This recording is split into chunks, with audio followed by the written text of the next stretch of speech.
সময় আর স্রোত কারো জন্য অপেক্ষা করে না। দেখতে দেখতে কেটে গেছে 2 সপ্তাহ। এই 2 সপ্তাহর মাঝে কেউ কেউ নিত্য নতুন ভাবে প্রেমে পড়েছে তার একান্ত মানুষটার উপরে। কেউ আবার ভালোবাসার মানুষটির সাথে একই ছাদের নিচে থাকা সত্ত্বেও তার সন্নিকটে যেতে পারছে না।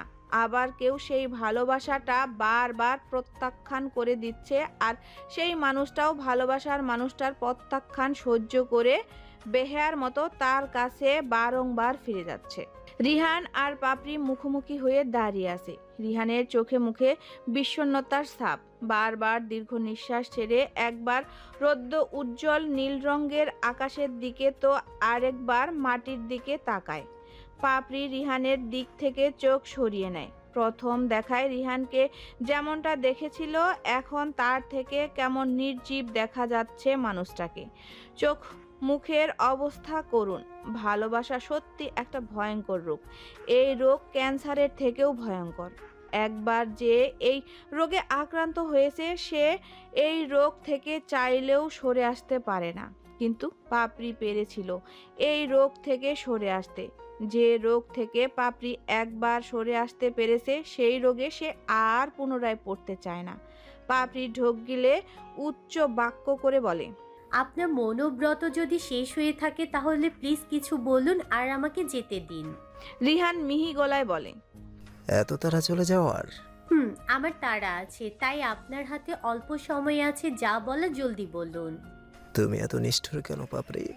তোমার নামটা পাপড়ি না রেখে পাথর রাখা উচিত ছিল, কারণ তুমি পাথরের মতোই শক্ত, আর পাপড়ি তো খুব নরম আর কোমল হয়। আচ্ছা, তোমার কি একটুও মায়া হয় না আমার জন্য? পাপড়ি কাট কাট গলায় বলে, না, একটু মায়া হয় না আপনার জন্য।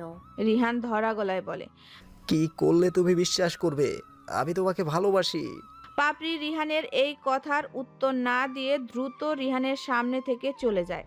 রিহান পাপড়ির যাওয়ার পানে এক দৃষ্টিতে তাকিয়ে থেকে বলে, তোমার পাথরের তৈরি হৃদয়ে আমার নাম যদি না লিখেছি, তাহলে আমার নামও আর হাম শেখ রিহান নয় পাপড়ি।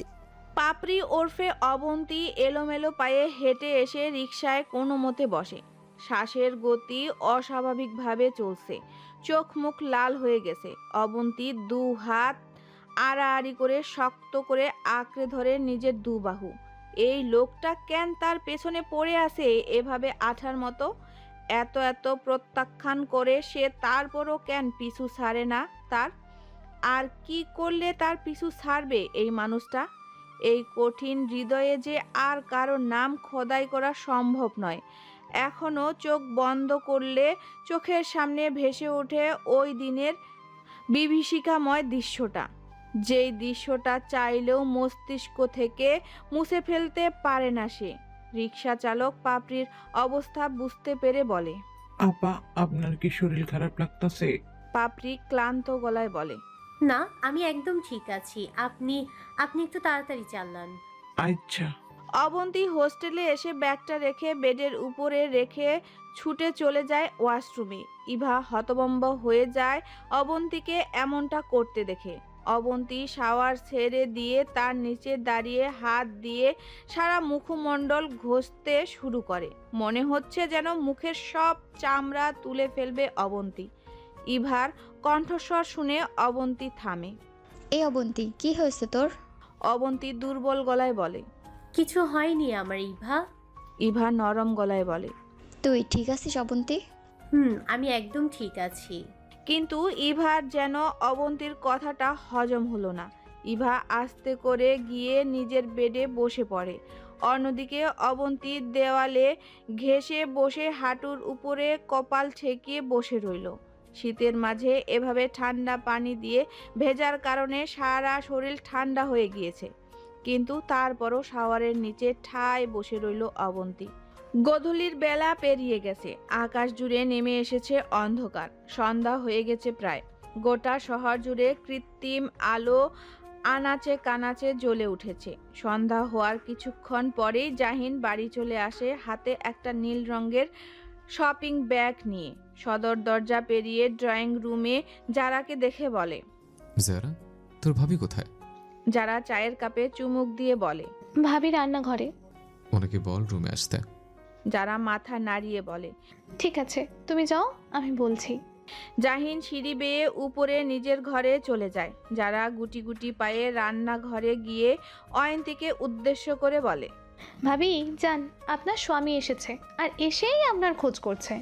অয়ন্তী যারার দিকে তাকিয়ে বলে। উনি চলে এসেছেন এত তাড়াতাড়ি? যারা তপ্ত নিঃশ্বাস ছেড়ে বলে। ভাই আমার বউকে ছাড়া থাকতে পারে না, তাই তাড়াতাড়ি চলে এসেছে। আর মনে হয় তোমার জন্য কোনো গিফট এনেছে। ভাইয়ের হাতে একটা ব্যাগ দেখলাম। অয়ন্তী লজ্জা পেয়ে বলে। যারা তুমি না? ঠিক আছে, আর লজ্জা পেতে হবে না। তুমি তাড়াতাড়ি যাও, গিয়ে দেখে আসো কেন ডেকেছে। কিন্তু দাদুর চাটা?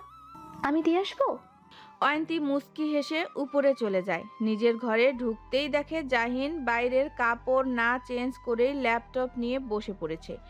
অয়ন্তী তা দেখে মনে মনে বলে। এত কি ব্যস্ততা ওনার যে বাইরের জামাটা পর্যন্ত চেঞ্জ করার সময় পেল না। জাহিন অয়ন্তীর উপস্থিতি টের পেয়ে বলে। অয়ন্তী, বিছানার উপরে দেখেন একটা ব্যাগ আছে, আর তাড়াতাড়ি এটা পরে তৈরি হয়ে নেন, এক জায়গায় যেতে হবে আমাদের। অয়ন্তী নিচু গলায় প্রশ্ন করে। আপনি ফ্রেশ হবেন না? জাহিন ল্যাপটপের দিকে নজর রেখে বলে। হব, আপনি আগে তৈরি হয়ে নিন। অয়ন্তী আর কিছু না বলে চুপচাপ বেডের উপরে রাখা ব্যাগটা হাতে নিয়ে ভেতরে রাখা জিনিসটা বের করতেই চোখ দুটো বড় বড় করে জোরে একটা চিৎকার দিয়ে ওঠে। অয়ন্তীর হঠাৎ করে এমন চিৎকার শুনে জাহিন থতমত খেয়ে বলে। কি হয়েছে, এভাবে চিৎকার করলেন কেন? অয়ন্তী ব্যাগটা সাথে সাথে পেছনে নিয়ে আমতামতা করে বলে। না মানে আসলে ব্যাগের ভেতরে। জাহিন কপালে দুশ্চিন্তার বলিরেখা রেখে বলে। কি পছন্দ হয়নি কাপড়টা? অয়ন্তী কি বলবে কিছু বুঝতে পারছে না। জাহিন কি তার সাথে মজা করছে নাকি? কিন্তু জাহিন তো মজা করার লোক নয়। এত দিনে এটা বুঝে গেছে অয়ন্তী। তাহলে এমন হাব ভাব করছে যেন কিছুই বুঝতে পারছে না। আবার জিজ্ঞেস করছে কাপড়টা পছন্দ হয়েছে কিনা। কিন্তু অয়ন্তীর মন চাইছে এই মুহূর্তে মাটির ভেতরে চলে যেতে লজ্জায়। জাহিন বসা থেকে উঠে দাঁড়িয়ে পুনরায় চিন্তিত গলায় বলে। কি হয়েছে অয়ন্তী, কোনো সমস্যা? অয়ন্তী দিশেহারা গলায় বলে। না মানে আসলে ব্যাগের ভেতরে। জাহিন দু কদম অয়ন্তীর দিকে এগিয়ে এসে বলে। ব্যাগের ভিতরে কি? অয়ন্তী দেওয়ালের উপরে টিকটিকি দেখে ঠাস করে বলে দেয়। টিকটিকি। জাহিন হতবাক হয়ে বলে। টিকটিকি? ব্যাগের ভিতর টিকটিকি আসলো কোত্থেকে? দেখি ব্যাগটা দিন তো আমার কাছে।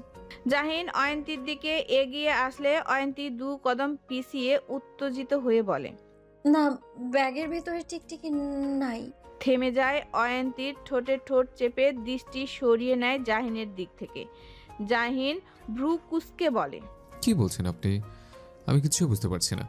একবার বলছেন টিকটিকি, আরেকবার বলছেন টিকটিকি নাই। দেখি ব্যাগটা দিন তো আমার কাছে। জাহিন অয়ন্তীর কাছে গিয়ে এক প্রকার টান মেরে অয়ন্তীর হাত থেকে ব্যাগটা নিয়ে এসে ব্যাগের ভেতর থেকে কাপড়টা নিতে নিতে বলে। কোথায় টিকটিকি দেখি?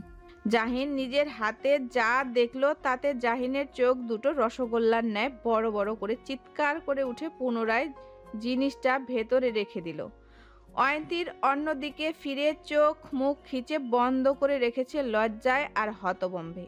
এমন সময় অতি ব্যস্ত হয়ে জহুরা বেগম, রুনা আক্তার আর যারা আসে জাহিনের ঘরে। মূলত পরপর জাহিন আর অয়ন্তীর এমন চিৎকার শুনে তারা এসেছে।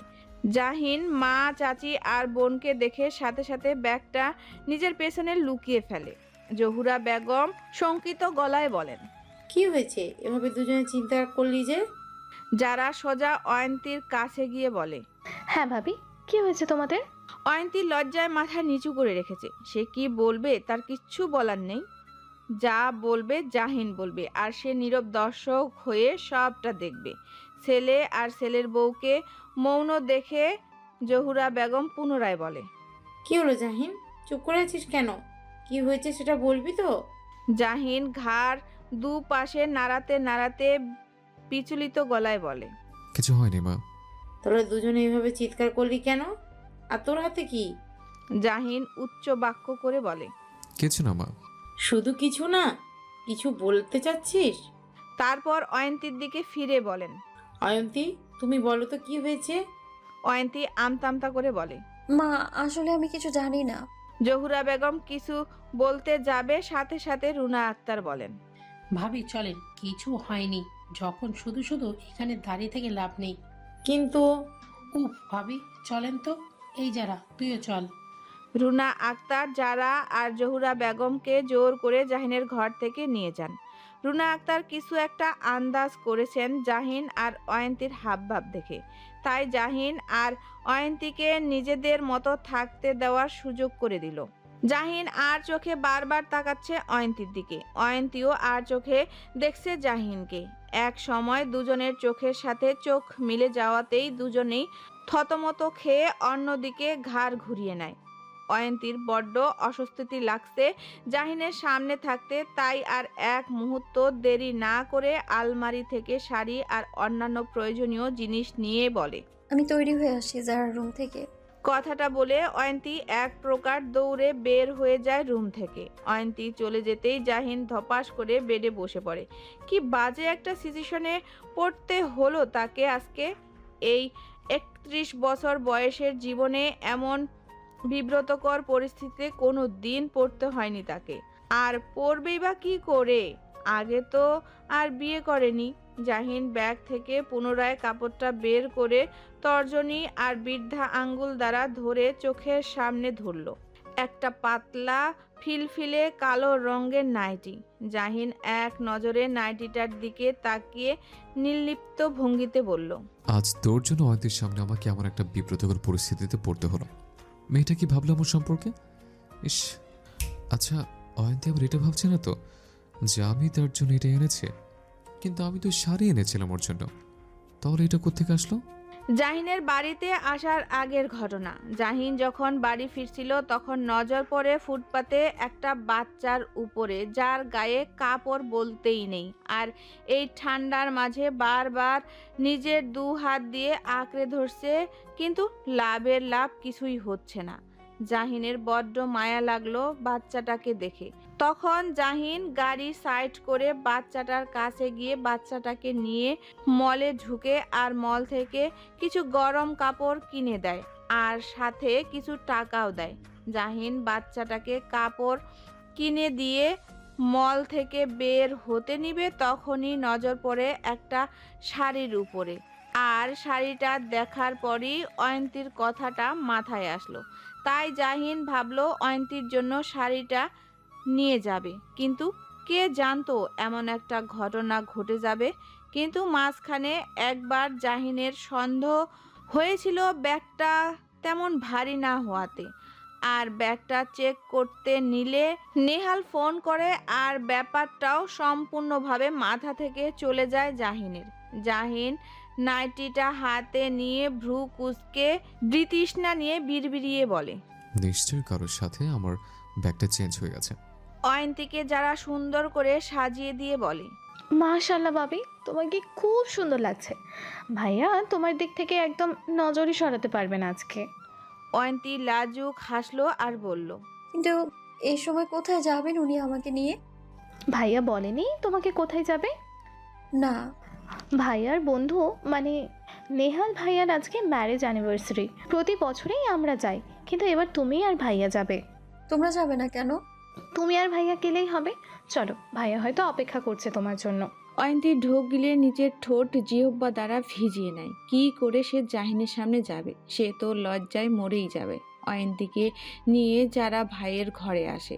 জাহিন সবেমাত্র কোটটা পরছে। যারা ভাইকে উদ্দেশ্য করে বলে, ভাইয়া দেখো তো ভাবিকে কেমন লাগছে দেখতে। জাহিন বোনের গলার স্বর শুনে সামনের দিকে ফিরে তাকায়। জাহিন অয়ন্তীকে দেখে থমকে গেল। মেয়েটাকে সাজলে একদম অন্যরকম লাগে।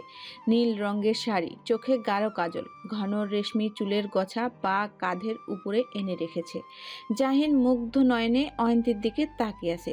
কিন্তু কিছু একটা মিসিং হওয়াতে অয়ন্তীর এই শ্বাসটা পরিপূর্ণ লাগছে না জাহিনের কাছে। এদিকে অয়ন্তী মাথা নিচু করে রেখেছে। জাহিনের দিকে তাকাতে বড্ড অস্বস্তি ফিল হচ্ছে তার, কিন্তু তারপরও অয়ন্তী সকল জড়তা পিছনে ফেলে জাহিনের দিকে চোখ তুলে তাকায়। জাহিনের মুগ্ধ চোখ জোড়ায় আটকে যায় নিজের চোখ জোড়া। এদিকে যারা নীরব দর্শকের মতো ভাই আর ভাবির চোখাচোখি প্রেমময় খেলা দেখে গলা খাকারি দিয়ে বলে, ভাইয়া ভাবি আমি এবার আসি, আর তোমরাও রওনা হয়ে যাও, না হলে দেরি হয়ে যাবে তোমাদের নেহাল ভাইয়ার বাড়িতে যেতে। জাহিন আর অয়ন্তী যারার কথা শুনে হকচকিয়ে ওঠে। যারা হাসতে হাসতে ঘর থেকে প্রস্থান করে। জাহিন আর অয়ন্তী ঠায় দাঁড়িয়ে রইল একই জায়গাতে। অয়ন্তী নিচু গলায় বলে, যাবেন না? যাব, কিন্তু তার আগে কাজটা কমপ্লিট করতে হবে। কথাটা বলে জাহিন ব্যালকনির দিকে চলে যায়। অয়ন্তী ভ্রু কুঁচকে ব্যালকনির দিকে তাকিয়ে রইল। কিছুক্ষণ পরই জাহিন দুটো গোলাপ ফুল নিয়ে এলো, একটা সাদা আর একটা লাল। অয়ন্তী বুঝতে পারছে না এই রাত্রিবেলা ফুল দিয়ে কি করবে লোকটা। জাহিন অয়ন্তীর সামনে এসে দাঁড়ালো।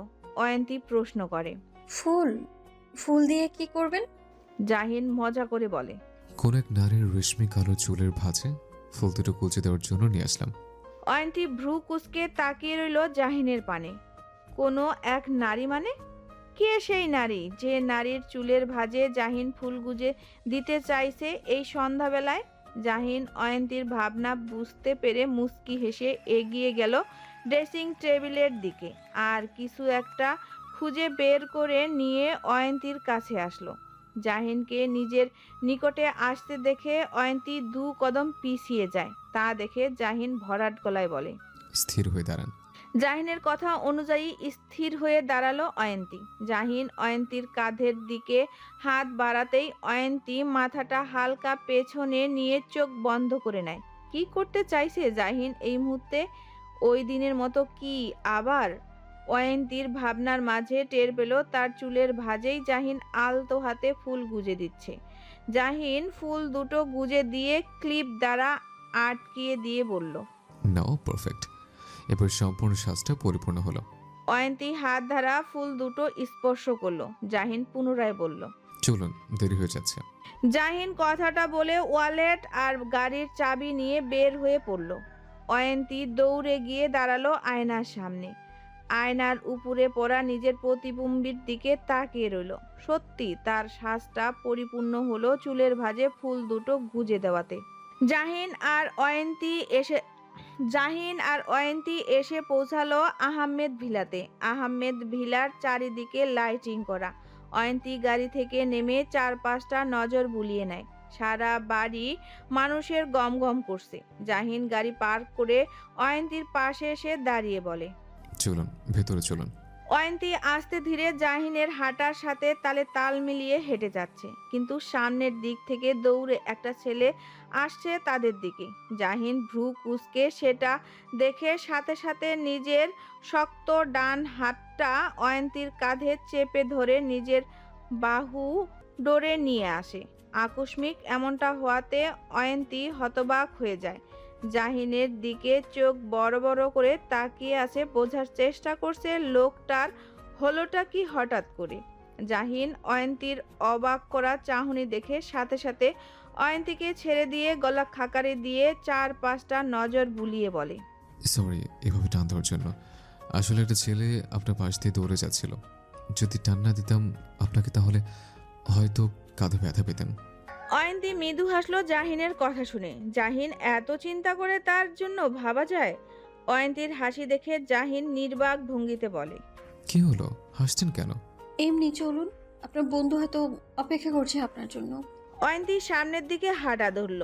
জাহিন মুখ দিয়ে চবর্গীয় শব্দ উচ্চারণ করে নাক ফুলিয়ে বিরস গলায় বলল, স্টুপিড বয়। বলেই হাঁটা ধরল সামনের দিকে। অয়ন্তী আর জাহিন ভেতরে ঢুকতেই নিহাল তাদেরকে দূর থেকে দেখে দৌড়ে এসে জাহিনকে জাপটে জড়িয়ে ধরল।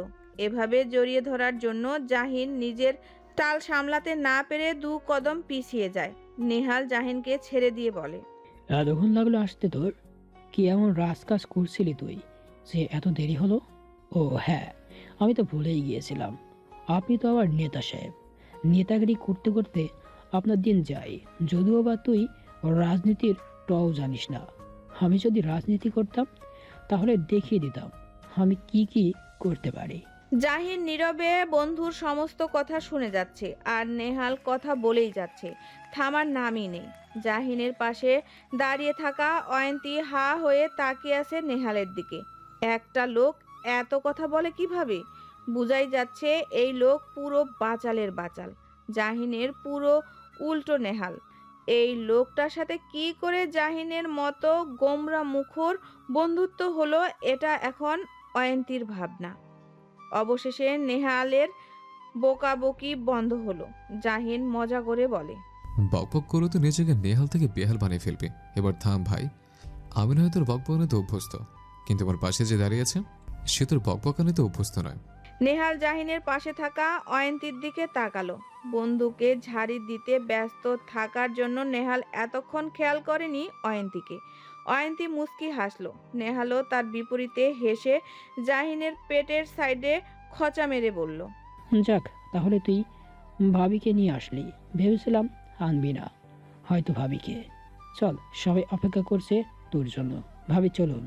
নেহাল জাহিনের কাঁধ জড়িয়ে ধরে কৌতুকের গলায় বলে, তাহলে শেষমেশ বিয়েটা করলি তুই, সেটাও আবার কত কাহিনী করে। জাহিন নেহালের কথায় নিরুত্তর রইল। এই ছেলের সাথে কথা বললেই উল্টাপাল্টা কথা বলা শুরু করে দেবে, তাই শ্রেয় হচ্ছে ওর কথায় চুপচাপ গিলে ফেলা। জাহিন তার বন্ধু মহলের মাঝে আসতেই সবাই উত্তেজিত হয়ে চিৎকার করে উঠে, বিশেষ করে অয়ন্তীকে জাহিনের সাথে দেখে। সবার সাথে এক এক করে জাহিন অয়ন্তীকে পরিচয় করিয়ে দেয়। সবাই অয়ন্তীর সাথে কুশল বিনিময় করলো। নেহালের বউ রাইমা অয়ন্তীকে নিজের সাথে নিয়ে যায়। এতগুলো বেডা মানুষের সাথে থাকার কোনো মানেই হয় না। অনুষ্ঠান শেষের পথে এক এক করে সবাই চলে যাচ্ছে। জাহিন আর তার বন্ধুরা জাহিনকে ঘিরে কাকড়ার মতো চিপে ধরেছে। জাহিন সবার মুখের দিকে তাকিয়ে হতভম্ব হয়ে বলে, কি হয়েছে? মুরাদ বলল, হয়েছে তো অনেক কিছুই। এখন যা যা হয়েছে তুই সব আমাদের খোলসা করে বলে দে। জাহিন ভ্রু কুঁচকে বলে, কি বলবো আমি? নেহাল সোফার হাতলে বসে জাহিনের কাঁধে চাপড় মারতে মারতে বলে, তোর বিড়াল মারার কাহিনী বল। মিরাজ উত্তেজিত গলায় বলে, ওই জাহিন, তুই কি সত্যি বিড়াল মেরেছিস? নেহাল মিরাজের কথা ছিনিয়ে নিয়ে বলে, আরে মেরেছে। ওর বা হাতের পাশে দেখলাম তো খামচির দাগ।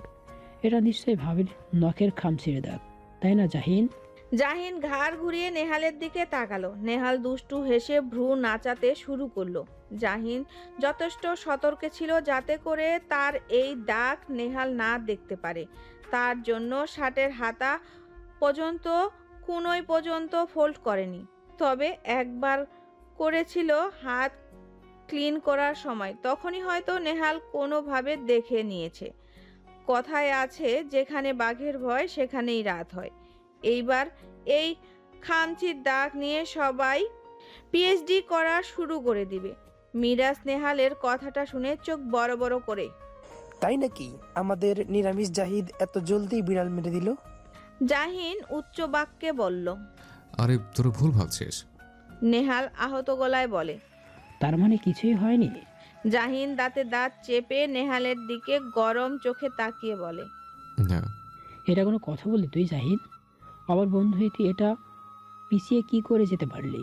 আমাকে দেখে শিখ বেটা। বিয়ের 9 মাসের মাথায় তোর ভাবিকে একটা বাচ্চা গিফট করে দিলাম তার ছোট্ট পেটেতে। জাহিন তপ্ত নিঃশ্বাস ছেড়ে বলে, এই 9টা মাস কিন্তু অনেকটা সময়, তাই বেশি ভাবনিস না। তা ঠিক, কিন্তু দেখ, আমাদের বন্ধু মহলে কেউ এমন বীর পুরুষ নয় যে মাসের মাথায় এমন একটা বীরত্বের কাজ করতে পেরেছে। সুমন কণ্ঠে ক্রোধ এনে বলে, এই নেহাল, তুই কিন্তু আমাদের পুরুষত্বের ওপরে আঘাত করছিস। নিজেদের মাঝে দ্বন্দ্বের জড়িয়ে পড়ল নেহাল আর সুমন। জাহিন দীর্ঘ নিঃশ্বাস ছেড়ে বন্ধুদের ঝগড়া করা দেখছে প্রত্যেকবারের মতো। এটাই হয়ে আসছে বিগত 7 বছর ধরে। এর মাঝে জাহিনের ফোন আসলো। নুহাস কল করেছে। জাহিন এই হট্টগোলের মাঝে না থেকে ফোন পিক করে দূরে গিয়ে কথা বলতে শুরু করলো নুহাসের সাথে। বল নুহাস।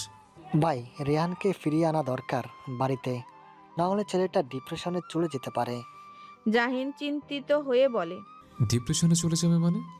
একটা মেয়ের সাথে সম্পর্কে জড়াতে চাচ্ছে ও, কিন্তু মেয়েটা বারবার প্রত্যাখ্যান করে দিচ্ছে ওকে, আর ও বেয়ায়ের মতো মেয়েটার কাছে যাচ্ছে। এমন মনে হয় বাড়ির সকলের সাথে ওর এখন থাকা দরকার। ঠিক আছে, আগামীকাল ওর কাছে যাব আমি। মেয়েটা কে খোঁজ নিয়েছিস? এখনো নেওয়া হয়নি। ঠিক আছে, ওদেরকে খোঁজ নিতে বল মেয়েটার বিষয়ে। আচ্ছা, তোমরা আসবা কখন? একটু পরে চলে আসবো। আচ্ছা, তাহলে সাবধানে আসো। জাহিন নুহাসের সাথে কথা বলে নেহালদের কাছে আসে। পরিবেশ এত শান্ত দেখে জাহিন সোফায় বসতে বসতে সন্দিহান গলায় বলে, কি হলো? তোদের কথার ঝড় থেমে গেল কেন হঠাৎ করে?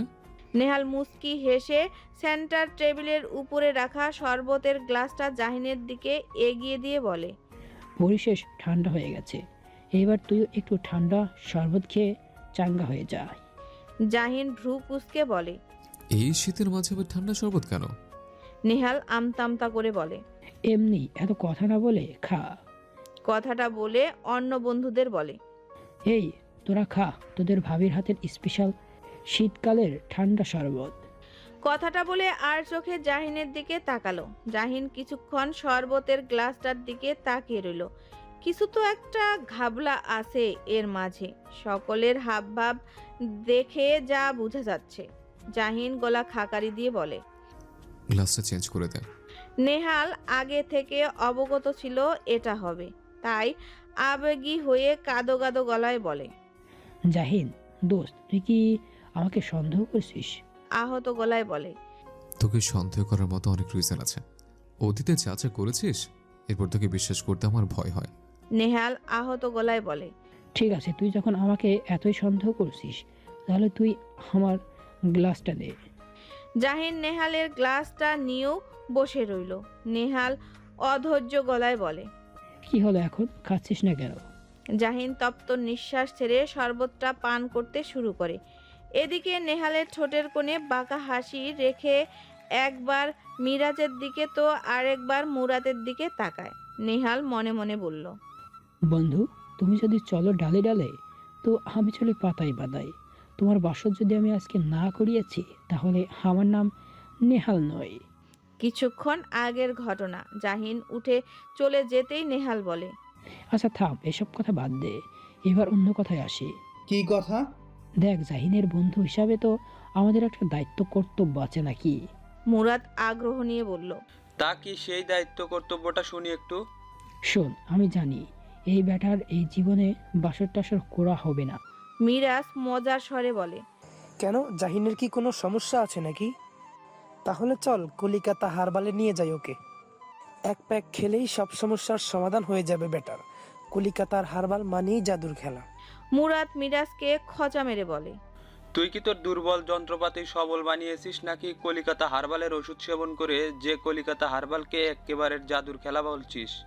বলেই হাসতে লাগলো মুরাদ। মিরাজ রেগে ফায়ার হয়ে বলে, তুই রুমে চল, তোকে দেখিয়ে দেই আমার যন্ত্রপাতি কতটা সফল। মুরাদ নাক মুখ কুঁচকে বলে, ইয়াক, তুই কি আমাকে গে মনে করিস নাকি যে তোর সাথে আমি রুমে যাব? নেহাল দুটোকে ঝাড়ি মেরে বলে, আরে রাখবি তোদের কলিকাতা হারবাল।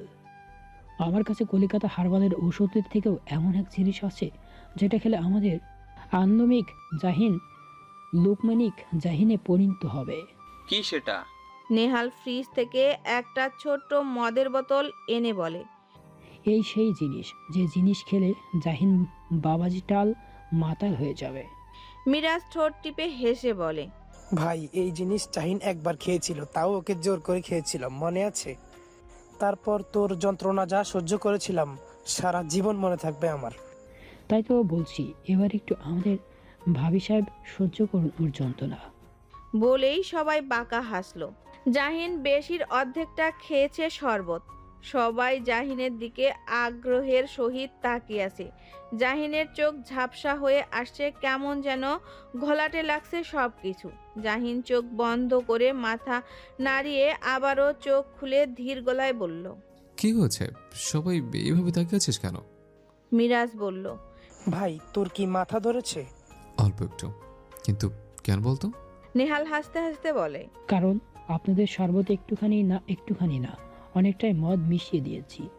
জাহিন কপাল তর্জনী আর বৃদ্ধা আঙ্গুল চেপে ধরে হতবাক হয়ে বলে, মানে একটু পরেই টের পাবা। মিরাজ যা তো আয়ন্তী ভাবিকে গিয়ে বল ওনার স্বামী কেমন করছে জানি। জাহিন দুর্বল গলায় বলে, মিরাজ যাবে না তুই, আমার কসম লাগে। নেহাল ধমকের স্বরে বলে, রাত তোর কসম, মিরাজ তুই যা। জাহিন রেগে বলে, মিরাজ না করছে কিন্তু আমি। মিরাজ জাহিনের কথা পাত্তা না দিয়ে চলে গেল। জাহিন এখনো মাতাল হয়নি, তবে আস্তে ধীরে যে সে তার সেন্স কন্ট্রোল হারিয়ে ফেলছে এটা বুঝতে পারছে। অয়ন্তী সামনে আসলে নিশ্চয়ই কিছু একটা করে বসবে, তখন কতটা অস্বস্তিতে পড়তে হবে তাকে। এমন বন্ধু থাকার চেয়ে না থাকা ভালো। অয়ন্তী হতভম্ব হয়ে জাহিনের কাছে আসলো। অয়ন্তীর পেছন পেছন রাইমাও এসেছে। অয়ন্তী মাতাল জাহিনের কাছে এসে কিছু ঝুঁকে চিন্তিত গলায় বলে, কি হয়েছে আপনার? জাহিন চোখ মেলে তাকালো অয়ন্তীর দিকে। জাহিনের গভীর নেশাতুল চোখের চাহনি দেখে অয়ন্তীর সর্বাঙ্গ কেঁপে উঠল। শুকনো ঢোক গিলে অয়ন্তী নিজেকে সামলে বলে, আপনি ঠিক আছেন? এর মাঝে নেহাল বলে ওঠে, ভাবি ও ঠিক নেই, ওর রেস্টের প্রয়োজন। অয়ন্তী সোজা হয়ে নেহালের দিকে তাকে ভ্রু কুঁচকে বলল, কেন, ওনার কি হয়েছে? নেহাল লজ্জা পাওয়ার ভান ধরে বলল, আসলে ভাবি কিভাবে যে বলি, আসলে জাহিন ভুলে একটু লাল পানি মদ খেয়ে ফেলেছে। আর ওই বেটা মদ খেলে হুঁশ জ্ঞান থাকে না, তাই বলছিলাম ওকে নিয়ে আপনি রুমে যান। বাবা মা যদি দেখে ওর এই বেহাল অবস্থা তাহলে কেলেঙ্কারি হয়ে যাবে। কিন্তু বাড়িতে যেতে হবে আমাদের। না ভাবি, এই মুহূর্তে এই বাড়ি থেকে বের হতে পারবেন না। যদি কোনো সাংবাদিক দেখে নাই জাহিন মাতাল, তাহলে ব্রেকিং নিউজ হয়ে যাবে। আর সামনে আসছে নির্বাচন, যদি এটা জানাজানি হয়ে যায় তখন কি হবে বলুন তো? কিন্তু চিন্তা করবেন না, আমি ওই বাড়িতে ফোন করে সবটা বুঝিয়ে বলবো। আপনি বরং ওকে নিয়ে রুমে যান। আমি তো একা নিতে পারবো না, আপনি একটু হেল্প করুন। অয়ন্তী জাহিনের দিকে পুনরায় তাকালো। জাহিন আগের ন্যায় তাকিয়ে আছে তার দিকে। জাহিন নিচ থেকে টালাতে টালাতে বসা থেকে উঠে দাঁড়ায়, গলার স্বর থেমে আসছে। অয়ন্তী, বিশ্বাস করুন আমি মাতাল নই, ওরা আমাকে। জাহিন আর কিছু বলতে পারল না, তার আগেই নেহাল বলল, মাতাল কোনোদিন স্বীকার করে না যে সে মাতাল। কথাটা বলে জাহিনের কাঁধ ধরে বলে, চল তোকে রুমে দিয়ে আসি, না হলে তোকে বাবা মা এভাবে দেখলে নিহালের হাল বেহাল হয়ে যাবে। বলেই জাহিনকে নিয়ে গেস্ট রুমের দিকে অগ্রসর হতে শুরু করলো। অয়ন্তী, মুরাদ আর মিরাজের দিকে তাকাতেই তারা মেকি হাসলো। অন্যদিকে রাইমা খুব ভালো করেই বুঝতে পারছে এই কাজটা যে তার গুণধর স্বামী ইচ্ছে করে করেছে।